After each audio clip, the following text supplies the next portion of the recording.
هدي القرآن ينادينا يغسل أرواحنا يهدينا. Bismillahirrahmanirrahim. Assalamualaikum warahmatullahi wabarakatuh. Alhamdulillahi wa kafa wa salatu wassalamu ala sayyidil mustafa wa ala alihi wa ashabihi min ahli sidqi wal wafa. Asyhadu an la ilaha illallah wa la syarika lah wa asyhadu anna Muhammadan abduhu wa rasuluhu la nabiyya ba'dah. Allahumma shalli wa sallim ala nabiyyina Muhammad sallallahu alaihi wasallam wa ala alihi wa ashabihi ajma'in wa ba'du. Qala Allah Ta'ala fi kitabil karim, a'udzu billahi minasy syaithanir rajim. Wa nunazzilu minal Qur'ani ma huwa shifaa'un wa rahmatun lil mu'minin wa la yazidu adh-dhalimina illa khasara. Hadirin jemaah dari Allah SWT. Udah kenyang nih? Sehat semua Pak ya?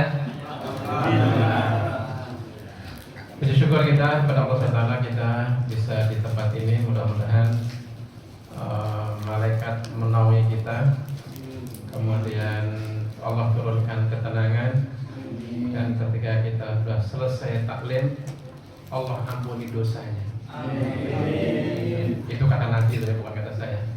Jadi majelis taklim itu kalau ngumpul belajar Quran itu Allah kasih ketenangan, malaikat menaunginya, kemudian bubar, itu dosanya diampuni. Terus ada malaikat bertanya, ya Rasulullah, itu orang kan tidak ada niat untuk taklim, tiba-tiba ngikut karena berbarengan pas dia sholat atau mungkin mampir saja, dia dapat diampuni, padahal nggak ada niat. Ada juga mungkin saya siapa di Saudi itu, jadi dia memperhatikan salah satu jamaahnya itu dari dia awal berceramah, salah satu jamaah ini nggak peduli dengan usahanya itu, ya asik sendirilah, nggak tahu gimana, apa mungkin main handphonenya atau apa gitu. Kemudian syekhnya ini menegur gitu. Jadi tadi saya perhatikan antum kok kayaknya acuh tak acuh gitu. Maka jamaah ini ternyata ngerti hadis ini. Kemudian dibalik dengan, saya bukankah anda pernah atau mendengar hadis yang mengatakan orang yang mampir saja gitu. Ketika masih ada taklim dia mampir, kemudian bagus nih ikut gitu aja. Itu aja nggak ada niat aja Allah ampuni. Oke, nggak ada niat ya, apalagi ada niatnya. Jadi disampaikan itu sampai saya itu terkaget-kaget. Jadi jangan menyepelekan orang yang hadir, walaupun mungkin atuh tak atuh di majelis taklim, walaupun mungkin di sini ngantuk, mungkin di sini nggak tahu kemana pikirannya gitu ya. Allah ampuni dosanya, insya Allah ya. Kata malaikat maghfurun, gitu. Maghfurun itu Allah ampuni semuanya, amin. Allah mudah-mudahan. Jadi kalau tiap ini ada yang mengatakan ada cara yang kita dosanya itu diampuni tanpa kita harus beristighfar. Apa? Majelis taklim hadir aja udah. Walaupun di situ ngatuk, di situ tidur, Allah ampuni dosanya. Tapi yang kecil-kecil ya, yang gede-gede harus taubat dan nasuha gitu. Baik, fokus ke rukyah ya Pak ya. Jadi ada benarnya Pak Syarif tadi mengatakan, jangan-jangan ketika orang malas, ketika orang itu mager gitu ya, itu ada gangguan dalam fisiknya. Bisa jadi benar, bisa jadi mungkin tidak benar. Tapi saya baru mungkin 2 pekan lalu ke Pamulang. Dia Pamulang. Jadi yang kita hadirkan, yang kita datang itu menceritakan Pak Ustadz pernah meruqyah anak saya. Saya kan anak yang mana gitu kan, karena saya juga sepertinya baru ketemu gitu, tapi mungkin saya lupa kali ya. Jadi itu saya di kantor gitu. Kenapa emangnya meruqyah anak saya itu mager, malas gerak untuk sholat, malas gerak untuk beraktivitas, di kamar aja gitu. Terus dan alhamdulillah Ustadz, setelah Ustadz ruqyah itu ya semangat, terus rajin. Saya bilang, terus waktu di ruqyah reaksi nggak Pak? Biasa aja Pak Ustadz, nggak ada reaksi apa-apa gitu. Tidak seperti kalau reaksi itu muntah sampai mungkin ada yang teriak-teriak atau ngamuk-ngamuk dan sebagainya. Di ruqyah biasa aja gitu. Alhamdulillah Pak Ustadz sekarang udah punya anak 1 gitu. Mungkin udah lama banget itu saya sebagai ingat. Nah, terus juga mungkin pamannya atau Pak Lena begitu, itu menceritakan sebelum Ustadz Ruqyah, jadi paman Pak D, gitu, kakak kami kalau bapak itu, kakak kami itu punya diabetes, penyakit diabetes. Nah, untuk menggerakkan tubuhnya saja itu dia nggak bisa. Tapi yang aneh apa? Yang aneh itu bisa berpindah tempat dan bajunya sampai sobek-sobek gitu. Saya sampai nggak ingat itu. Orang Ciracas katanya. Ciracas. Yang itu kosan depan belakang pemadam gitu. Lupa saya gitu. Jadi kalau sebelumnya itu bisa pindah-pindah tempat, padahal untuk geser tubuhnya sendiri aja susah. Terus kalau kita angkat nih, kita pindah ini, kata adiknya itu, jadi kita itu ngangkat abang itu nggak mungkin satu orang itu kuat dan berat sekali katanya. Tapi alhamdulillah setelah Ustadz Ruqyah itu sudah tenang dan diangkatnya itu ya beratnya itu memang seperti itu gitu. Padahal Ruqyah juga biasa aja, tidak ada reaksi apa-apa. Dari Allah SWT. Nah, kalau dengar kata-kata Ruqyah, kira-kira pikiran jamaah apa? Kemasukan jin. Kemasukan jin. Ada lagi? Hah? Apa? Apa? Kurang piknik. Kayaknya di belakang apa tadi? Kayaknya ada yang jawab tadi. Males. Ada lagi? Wah, ini perlu diruqyah nih gitu. Biasanya pikirannya apa? Kan dia gak banci. Badal. Was-was. Gangguan jiwa. Kenapa? Dokter. Gangguan jiwa dokter. Ya boleh. Ada lagi. Sebelah sini kan jawab nih, sebelah sini. Ya semuanya itu pernah kita jumpai. Ada yang was-was, ada yang mau gangguan jin, ada yang mager tadi, ada yang mungkin kejiwaan dan sebagainya. Bahkan motor hilang pun tanya kita ini. Minta diruqyah. Iya minta diruqyah. Saya bilang, tidak salah nih Pak. Kalau motor itu bukan demi kita, itu disebut ada polsek, bikin laporan aja. Itu pernah gitu. Kata damkar sekarang. Damkar itu. Ya. Jadi gini, kalau ruqyah itu kan doa.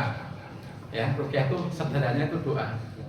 Nah, tidak semua, maksudnya gini, tidak mesti ruqyah itu mesti gangguan jin atau sihir. Ya. Seperti was-was itu memang ada bagian minal jinnati wan nas, tapi tidak selalu jin itu ada di fisiknya. Tapi tadi malas itu bisa jadi memang bagian gangguan jin, tapi tidak selalu di fisiknya. Memang kebiasaan karena mungkin tidak ada kegiatan, akhirnya diem, lama-lama jadi apa? Mager. Mau disalahin, mau sini kayak ini, nggak ada kegiatan, ya udah di rumah aja, di kamar aja, gitu. Nah, gimana dengan kejiwaan? Itu juga pernah kita jumpai, kita ruqyah mungkin mungkin 2 tahun yang lalu saja. Ya kita meruqyah ada saudara kita yang mungkin bermasalah dengan kejiwaan. Memang progresnya karena baru 2, 3 kali, 4 kali itu, jadi tidak signifikan memang. Nah, karena memang apa? Kejiwaan itu lebih dominan psikisnya. Kemudian juga kadang-kadang dukungan keluarga itu tidak maksimal gitu. Nah, jadi kalau dengar kata-kata ruqyah itu tidak identik dengan gangguan jin atau sihir. Memang ada itu, karena awal-awal itu ruqyah itu tahun 2000-an itu pasti berkaitan dengan gangguan jin, sihir gitu terus gitu. Karena ada penyakit-penyakit yang memang dokter atau alat dokter tidak mendeteksi, tidak analisa dokter itu simpang siur gitu. Beberapa kasus yang kita coba begitu. Nah, tapi setelah belakangan ini ternyata apa? Ternyata yang diruqyah itu justru kebanyakan ya tidak gangguan jin. Kalau mungkin dalam 1 bulan itu pun hanya 1 atau 2 saja baru benar reaksi gitu.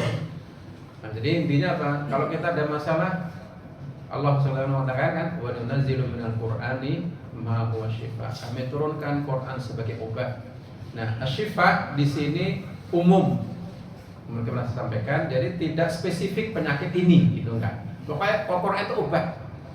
Begitu. Ada kawan kami itu kalau dia capek karena dia naik kendaraan mobil, jadi dia putar saja Al-Baqarah sampai selesai, itu badan enak katanya. Atau juga dia ada yang baca, jadi baca Al-Baqarah full karena dia mungkin nggak nyaman, dia baca, setelah baca itu pokoknya berat badan tuh rasanya nyaman aja. Kemarin saya baru mungkin juga selama ini tidak diniatin, saya kemarin agak panas badan itu, saya niatin aja baca Al-Quran ketika badan sore itu udah nggak nyaman gitu. Pas baca dapat 1 juz, rasa enak badan itu agak berkurang. Terus setelah maghrib baca lagi 1 juz, itu agak berkurang. Nah terakhir itu sebelum tidur sama istri suruh minum Panadol. Alhamdulillah pagi tadi udah nyaman. Itu maksudnya itu tidak berdiri sendiri. Ya, alhamdulillah. Jadi maksudnya gini, jadi sakit apapun, mau gangguan aja atau bukan, baca saja Al-Quran dengan itu apa? Dengan itu membuat Allah kesembuhan. Misalnya anak sakit, baca saja Al-Quran. Istri sakit, baca saja Al-Quran. Nah, tapi juga tidak, maksudnya tidak berdiri sendiri Quran itu. Jadi mungkin dibantu dengan obat yang cocok, mungkin madu atau mungkin obat yang lainnya gitu. Gitu Bapak Ibu ya, bisa dipahami ya? Ya. Nah, berkaitan dengan ruqyah juga, bahwa ruqyah juga karena ini doa, jadi sifatnya umum, jadi penyakit apapun sebetulnya, kecuali penyakit yang memang nggak perlu didoain. Misalnya gini, ada waktu itu kawan sih, bukan saya sih, jadi disuruh apa? Disuruh meruqyah diskotik.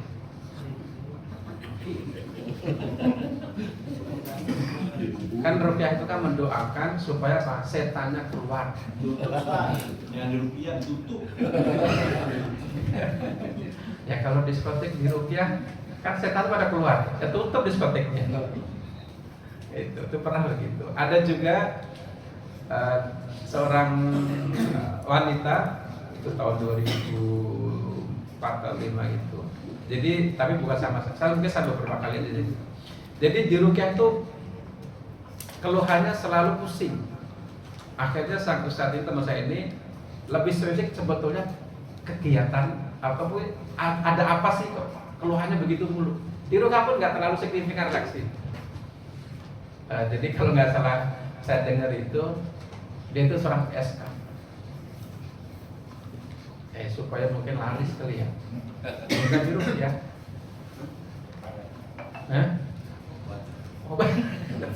Sampai ya Allah, kita ngusir jin setan, malah apa? Virus mendatangkan setan.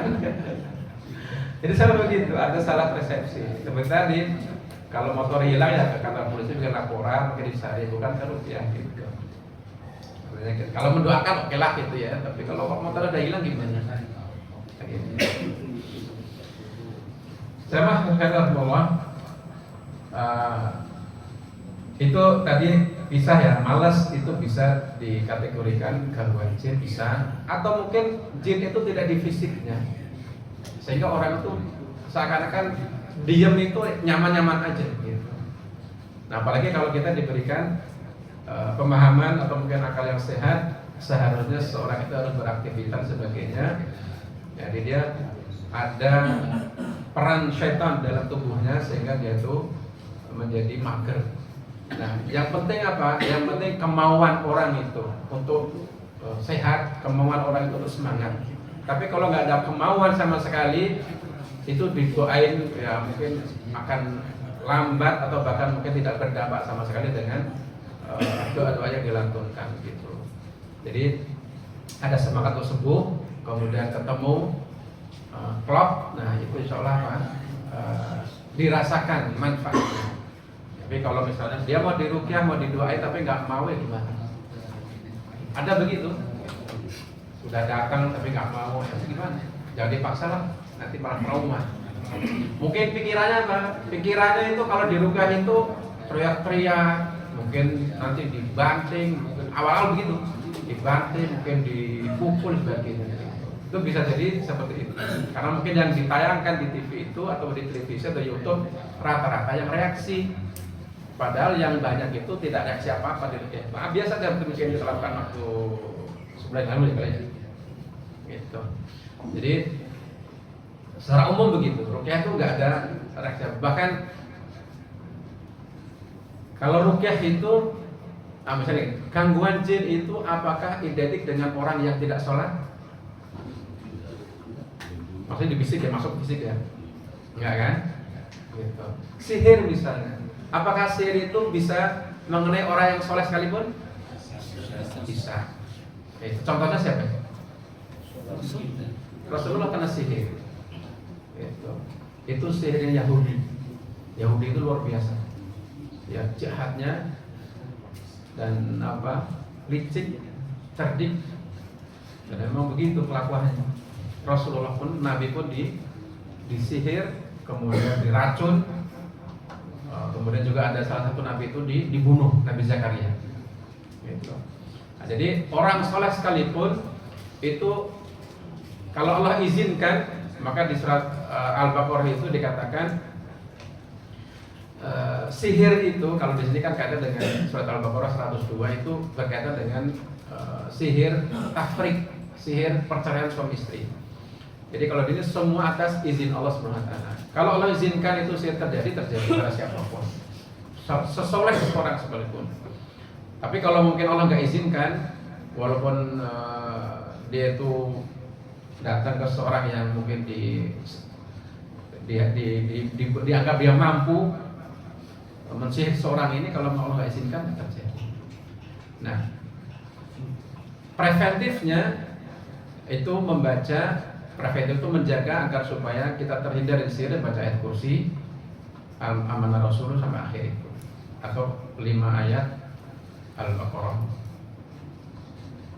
Jadi 1, 2, 3. Yang pertama itu 5 ya Al-Baqarah 5 ayat pertama, ayat kursi, amanah Rasul sampai terakhir. Nah, itu ada sebuah kisah begini, tapi bukan diri saya. Jadi ada seseorang yang ini kalau kaitan dengan kisah asmara. Jadi dia ini seorang pemuda kaya raya.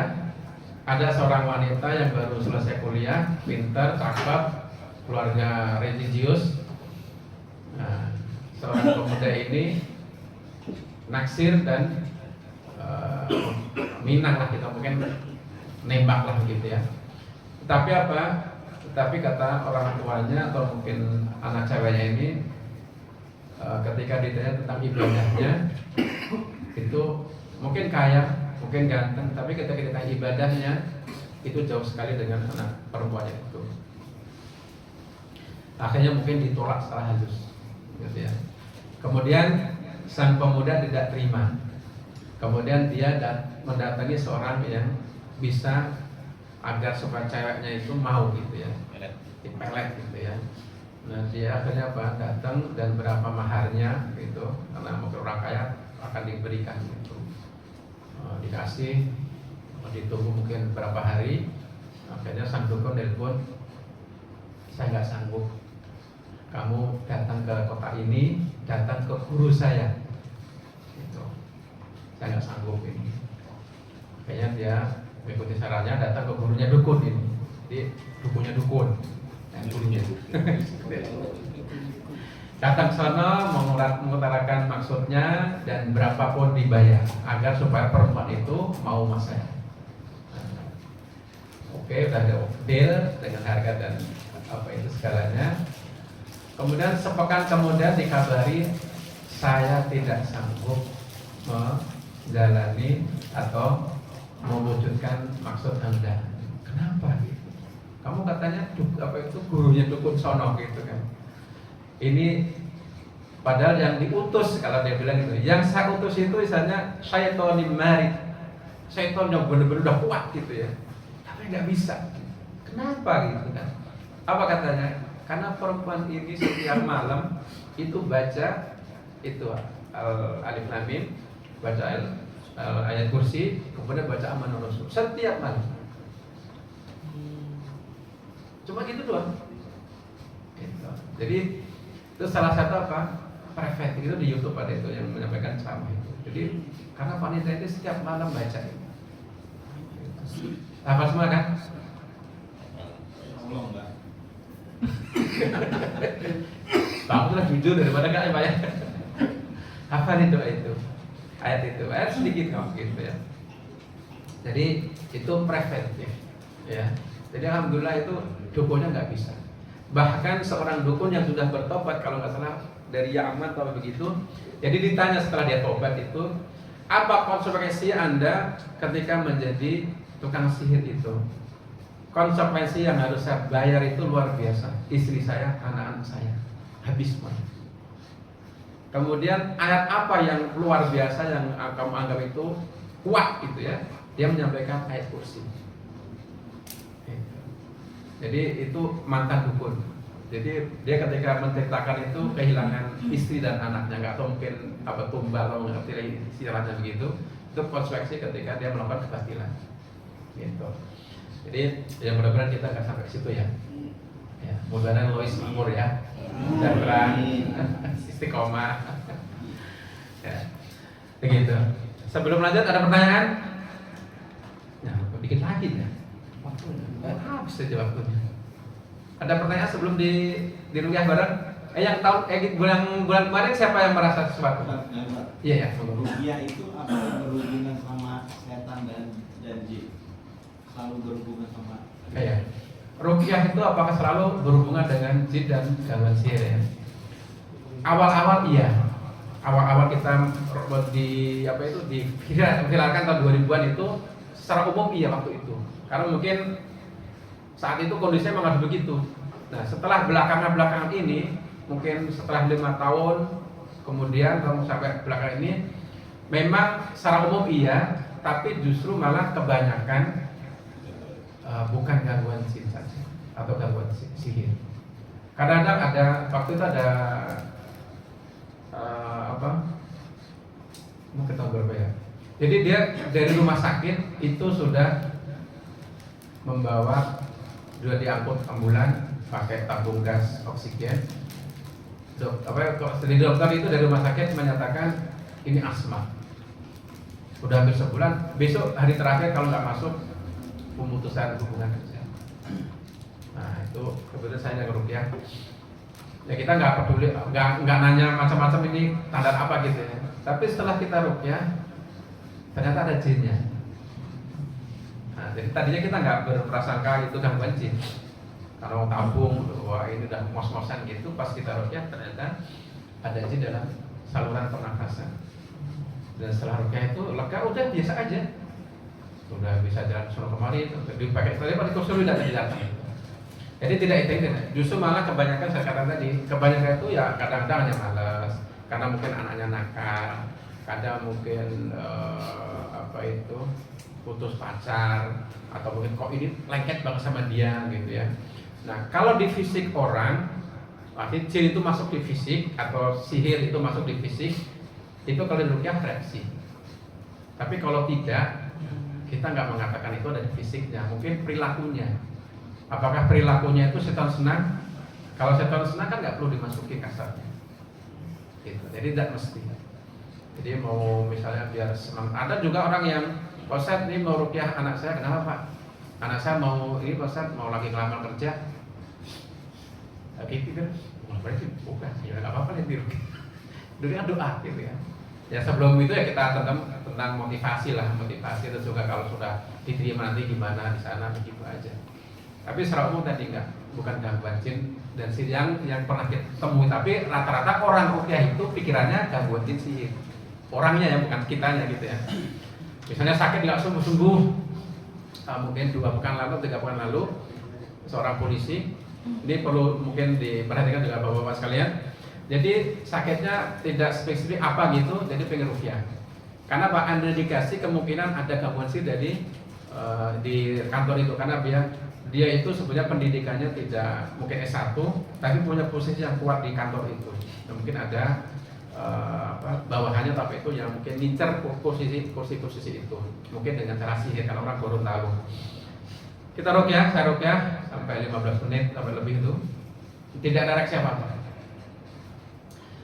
Nah, kalau tidak ada reaksi apa-apa, biasanya saya bertanya tentang pola makan dan pola minumnya. Apa Pak yang makanan instan yang sering, yang artinya terus-terusan begitu, atau minuman yang terus-terusan? Istrinya menginformasikan, Pak Ustadz, suami saya ini tiap hari itu hampir makan Indomie. Pagi tadi bikin Indomie misalnya, malam bikin mie goreng, besok bikin lagi. Sampai sanak kata istrinya itu makanan. Kemudian ngopi paling banyak bapak-bapak berapa? Berapa gelas? 3. Ada 5 tadi ya 5? Lebih ada yang lebih Pak. 5. Ada 10. Enggak di sini. Di sini 4 lah ya rata-rata yang. Saya pikir juga sampai 5 gitu ya. Istrinya makin istrinya bilang apa? Pak Ustaz, suami saya itu di rumah bikin kopi sampai 5 gelas. Kok 10 gelas. Itu di rumah. Nanti ke kantor ngopi lagi. Justru apa? Akhirnya apa? Wah, ini mah bukan kalau ini. Tadinya kita juga mungkin menduga ya ketika tanda-tanda itu didapati mungkin karena rival kerja, mungkin sihir gitu. Apa kita rugi nggak apa-apa? Saya jadi apa ini gitu ya? Nah ini juga petunjuk dari Quran. Ya ayuhal ini. Ya bani Adam, khudhu zinatakum inda kulli masjid wa kulu washrabu wa la tusrifu. Jadi wahai anak Adam, ketika kamu masjid maka berpakaian yang baik, kemudian makan dan minum jangan berlebihan. Karena apa? Innallaha la yuhibbul musrifin. Allah tidak suka orang yang berlebihan.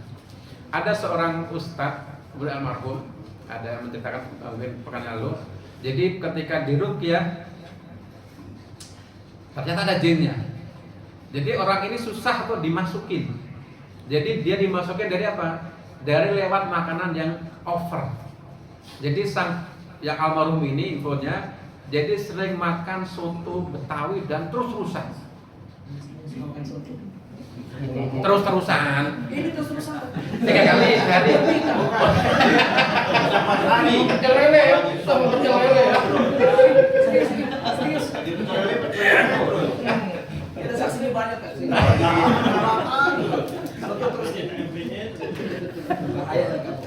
Ngopinya kuat. Ini semua yang di Ustaz ngomong sih. Iya aja. Siapa kamu nih? Balikin terus. Manis Ya maksudnya gini, halalan thayyibah, halal dan baik itu jangka panjang. Nah, ini, ya emang nggak tahu, pokoknya ceritanya begitu aja. Jadi justru gara-gara artinya saya masuk susah karena dari situlah dia makan terus-terusan gitu. Mungkin diinget berkali-kali kan, oh ini memang favorit ya gitu. Jadi makan favorit boleh, tapi kalau berlebihan itu keluar daripada tabiat yang harus mestinya. Jadi makanya imbang itu penting. Ya, apalagi ibadah pun kalau berlebihan juga nggak boleh. Karena kalau nggak istiqomah nanti dijegal sama setan. Gitu. Wah udah beda begini-gini kena musibah juga misalnya gitu kan, akhirnya mempertanyakan keadilan Allah di mana? Saya sudah sholat, sudah baca Quran, sudah ngaji, sudah sholat tahajud, sudah puasa, sudah sedekah, tapi kena musibah juga. Nah, nanti khawatirnya begitu. Jadi makanya yang penting istiqomahnya. Gitu. Karena setan itu suka sekali seorang yang berlebihan dalam segala hal. Gitu. Itu Pak ya tadi ya. Gangguan jin tidak mesti harus ruqyah tidak mesti harus gangguan jin atau sihir. Ada lagi? Ya.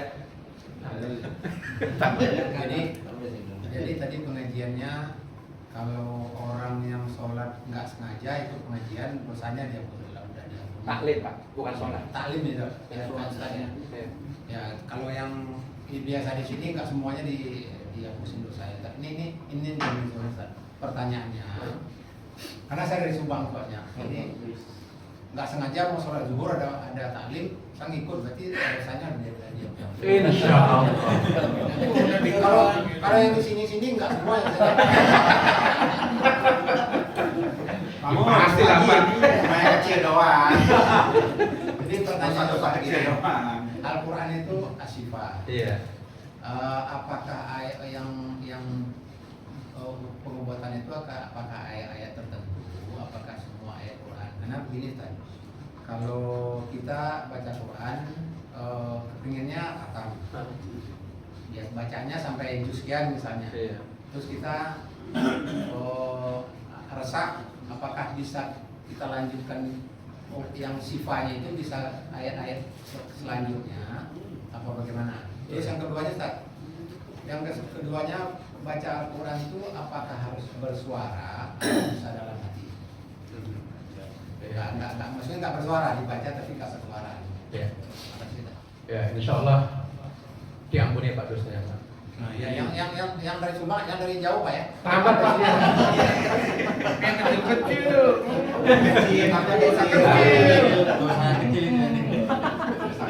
Ya, kemudian ya apakah ada ayat-ayat tertentu, ada memang ayat yang ada hadisnya seperti ayat kursi, 5 ayat pertama Al-Baqarah, terus Aman Rasul, Qul Anas, itu memang ada hadisnya.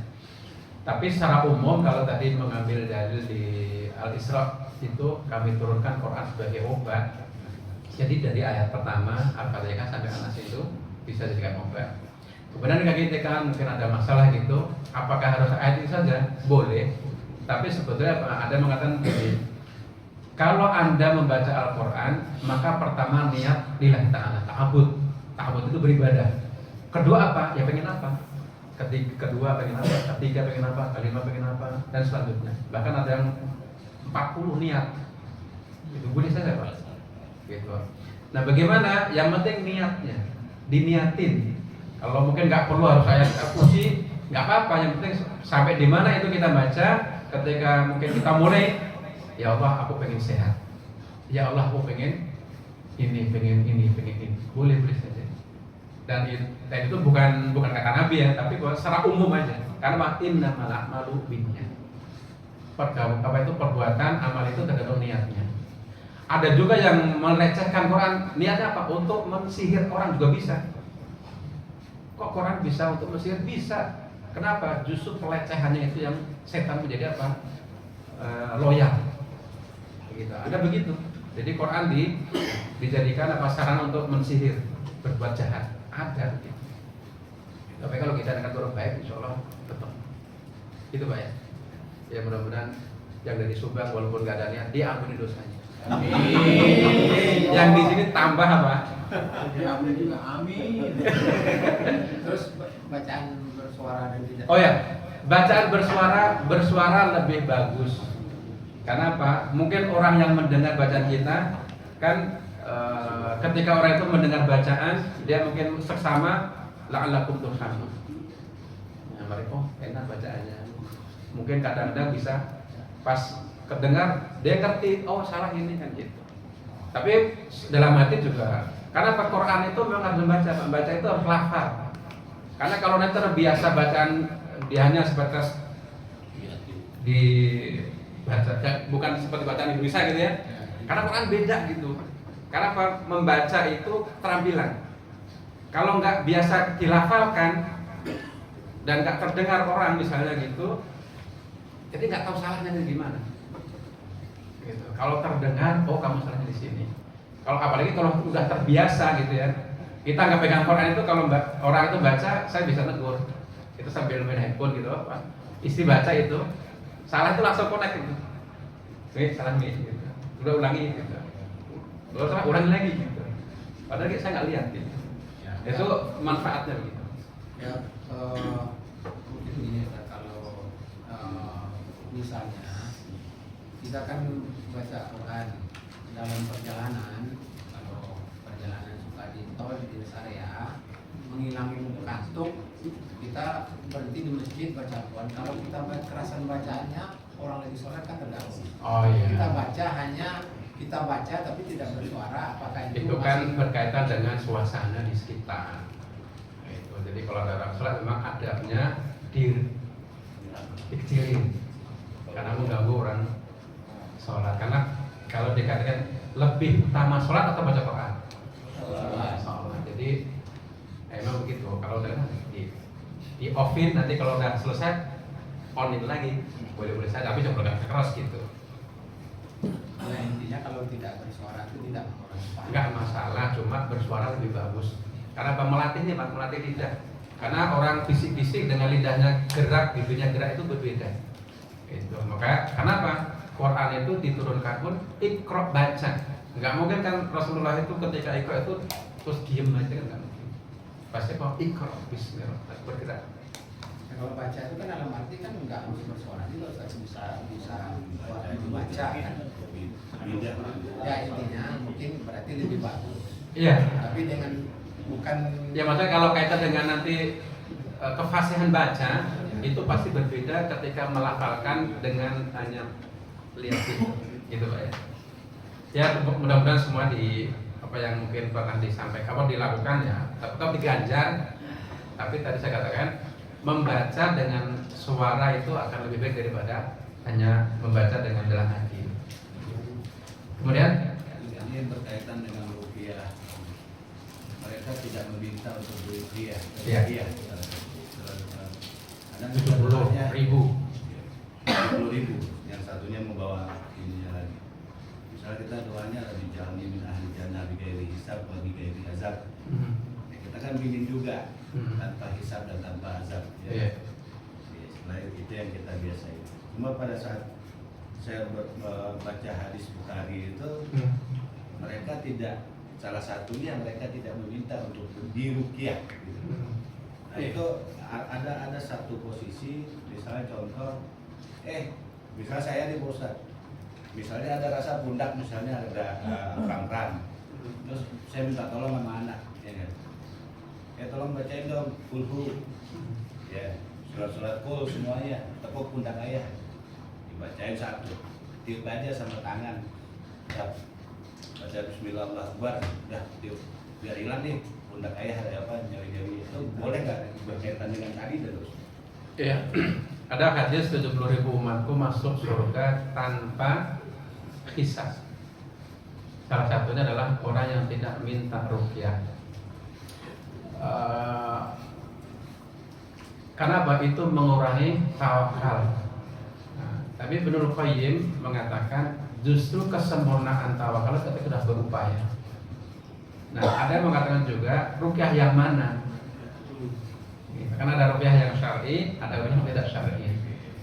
Gitu. Nggak minta ruqyah juga nggak masalah, itu pilihan. Bahkan ketika Rasulullah SAW ada seorang sahabiah, ini perempuan berkulit gelap. Ya Rasulullah, saya ini sering usrah. Usrah itu ada yang mengatakan sering surupan, ada yang mengatakan hayang, sering kambuh begitu ya.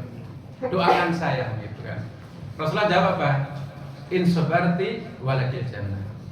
Kalau kamu sabar, kamu dapat surga. Wa in syi'ti da'utu. Kalau kamu mau saya doakan. Nah, perempuan ini bilang apa? Ya Rasulullah, saya bersabar dengan penyakit saya, tapi cuma doakan saya apabila saya kambuh itu jangan sampai aurat saya tersingkap. Mungkin wanita ini nggak apa-apa deh kesurupan atau mungkin ayam, tapi kalau pas kambuh itu, kalau mungkin kambuhnya itu dilimpang-limpang atau gimana, tapi auratnya jangan sampai tersingkap. Jadi dia akan sabar itu karena mengharapkan surga, tapi aurat saya jangan tersingkap. Padahal berkulit gelap. Itu luar biasa. Nah, jadi kalau penjelasan dengan 70.000 umatku masuk surga tanpa hisab, kira-kira kalau dihitung dari sejak Nabi kita itu masuk kemana itu? nggak masuk. Kalau Pakai soto. Allah itu mujibud doa. nah kan, sip.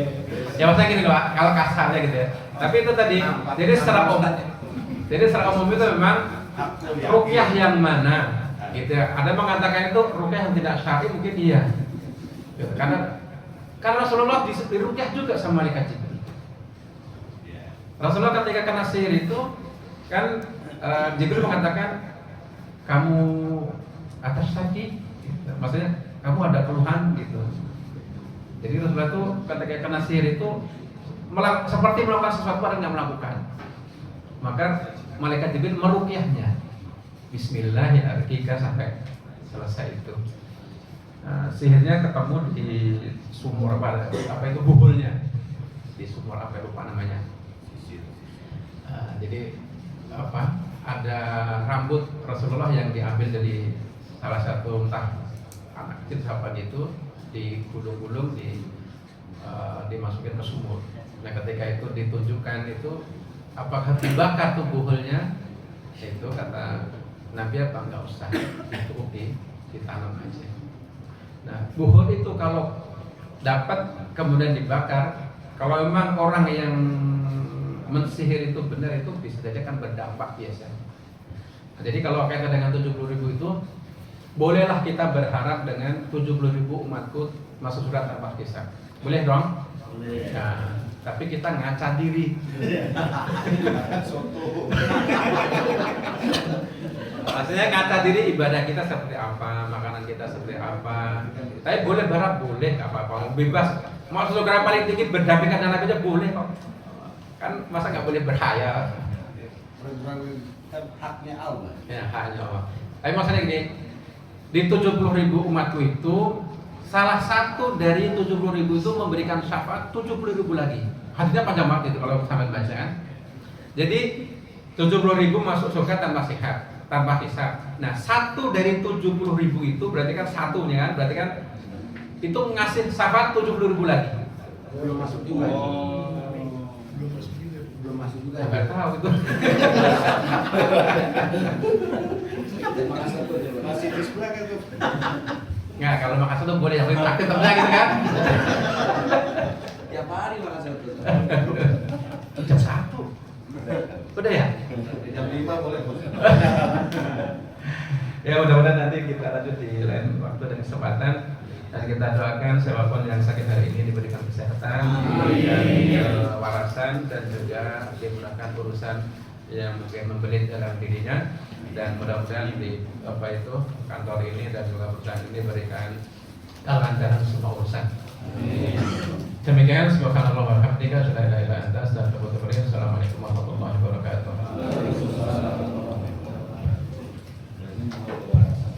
Baik, kita